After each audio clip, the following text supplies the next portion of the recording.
आज जो प्रोटेस्ट हुआ है कि जो हमारा बंजारा गौर बंजारा समाज के लिए जन जागृति के लिए, तो हमारे समाज में बहुत प्रॉब्लम है जो आज हमारा समाज फेस कर रहा है।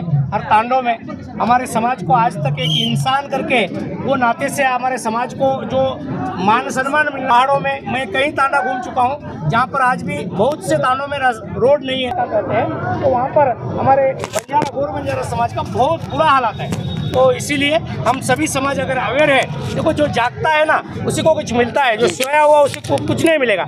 इसीलिए हम लोगों ने जो गौर सेना कर्नाटक स्टेट का जो टीम है, स्टेट टीम की ओर से ये रैली का आयोजन किया गया था और बहुत अच्छी तरह से सभी लोग आए और समर्थन मिला। और मुझे लगता है कि सरकार को भी समझ में आएगा और हमारे समाज की ओर उनका भी एक नज़र आएगा करके हमको भरोसा है। Thank you. ಮೌಢ್ಯತೆ ಅಂಧಕಾರ ಅಜ್ಞಾನದಿಂದ ಬಡತನದಿಂದ ರೋಷವಾಗಿರ್ತಕ್ಕಂಥ ಈ ಸಮುದಾಯ, ಈ ಗೋರ್ಬಂಜಾರ ಸಮುದಾಯ ಶಿಕ್ಷಣದಿಂದ ತುಂಬ ವಂಚಿತರಾಗಿದ್ದಾರೆ। ಇವತ್ತು ತಾಂಡಗಳಿಗೆ ಓಡಾಡುವುದಕ್ಕೆ ರಸ್ತೆಗಳಿಲ್ಲ, ಬಸ್ಸಿನ ಸೌಕರ್ಯಗಳಿಲ್ಲ, ಕುಡಿಯಲು ನೀರಿಲ್ಲ, ಹಾಸ್ಟೆಲ್ಗಳಿಲ್ಲ, ಹಾಸ್ಪಿಟಲ್ಗಳ, ಶಾಲಾ ಕಾಲೇಜುಗಳಿಲ್ಲ, ಅಂಗನವಾಡಿ ಕೇಂದ್ರಗಳಿಲ್ಲ, ರೇಷನ್ ಹಾಕ್ಸೋಳು ಕೂಡ 10-12 ಕಿಲೋಮೀಟರ್ ನಾವು ಊರುಗಳಿಗೆ ಹೋಗಿ ನಾವು ಹಾಕ್ಸ್ಕೊಂಬರ್ಬೇಕು, ಇಂಥ ಒಂದು ಪರಿಸ್ಥಿತಿ ಇದೆ।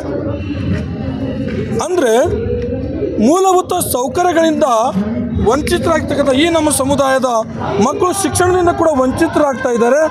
ಶಿಕ್ಷಣದಿಂದ ವಂಚಿತರಾಗ್ತಾ ಇರೋದರಿಂದ ಮೌಢ್ಯತೆ ಅಂಧಕಾರ ಅಜ್ಞಾನದಿಂದ ಕೂಡ ನಮ್ಮ ಸಮುದಾಯ ರೋಷಿ ಹೋಗಿದ್ದಾರೆ, ಬಡತನದಿಂದ ರೋಷಿ ಹೋಗಿದ್ದಾರೆ। ಇವತ್ತು ನಿರಂತರವಾಗಿ ನಮ್ಮ ಗೋರ್ಬಂಜಾರ ಸಮುದಾಯದ ಮೇಲೆ ಶೋಷಣೆ ಆಗ್ತಾ ಇದೆ, ದಬ್ಬಾಳಿಕೆ ದೌರ್ಜನ್ಯ ಹಲ್ಲೆಗಳಾಗ್ತಾ ಇದೆ, ಅತ್ಯಾಚಾರ ಆಗ್ತಾ ಇದೆ।